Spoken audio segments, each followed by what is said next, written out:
বর্তমানে কিন্তু Garena June পোশাকদের হাতে ধরিয়ে দিয়েছে লাল বাতি। এর অন্যতম প্রধান কারণ হলো 4টার বেশি সুপারম্যান কিট না নিতে পারা।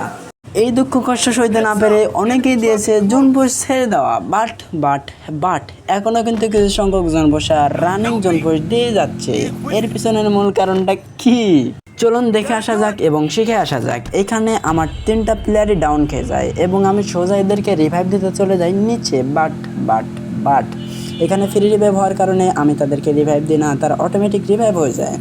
এখান থেকে আমি সোজা নিচে যাই টোকেন কালেক্ট করতে। এই ছাদের বিল্ডিংয়ের পাশে একটা টোকেন আছে এবং এই ছাদের বিল্ডিংয়ের পাশে আরেকটা আছে এবং সাইডে আরেকটা টোকেন রয়েছে। এই কটা টোকেন খাওয়ার পর আমি সোজা রওনা দিই সামনের দিকে, কিন্তু আমার বোকাচোদা টিমমেটরা আবার খেয়ে যায় মারা। ভয়েস দিতে দিতে আমি তো পুরাই হেসে ফেলে দিই, কিন্তু আমাকে তো রিভাইভটা দিতে হবে, তাই বেশি দেরি না করে রিভাইভটা দিয়ে আমি আবার সুন্দর করে গাড়িতে করে রওনা দিই সামনের দিকে। এইখানে এক মাদার সোজা সে গাড়ির সাথে সে গাড়ি বাধা দেয়। ওদিকে আমার বোকাচোদা টিমমেটরা আবারও নক হয়ে যায়, তো দেরি না করে রিভাইভ দিয়ে দিই। কিন্তু আমার ভয়েস ওভার দেওয়া শেষ হয়ে যাচ্ছে, গাড়ি আর ভেন্ডিং মেশিনের কাছে পৌঁছাচ্ছে না। অবশেষে গাড়িটা পৌঁছায় গেল, তাই দেরি না করে আবার রওনা দিই সামনের দিকে।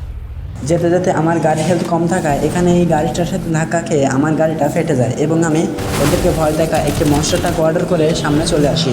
এখান থেকে মনস্টার ট্রাক বাদ দিয়ে জিপ গাড়িটা নিয়ে সামনে চলে যাই রিভাইভ দেওয়ার উদ্দেশ্যে। কিন্তু এইখানটাতে রিভাইভ দেওয়ার সময় আবার আরেকটা এনিমি এসে ফায়ার করা শুরু করে, যার ফলে আমি ওখান থেকে সোজা চলে আসি রিভাইভ দেওয়ার উদ্দেশ্যে।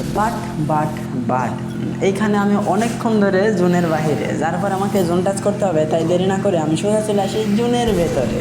এদিকে আমার টিমমেটরা জ্ঞান মাস্টার থাকা অবস্থায় রিভাইভ না পাওয়া শুরু করে দিয়েছে গালাগালি, তো আমি দেরি না করে সোজা চলে আসি রিভাইভ দিতে। আসলে ভয়েস এডিটিংয়ের সমস্যার কারণে ভয়েস দিতে পারি না, তো যাই হোক চ্যানেলটা সাবস্ক্রাইব করে দিন।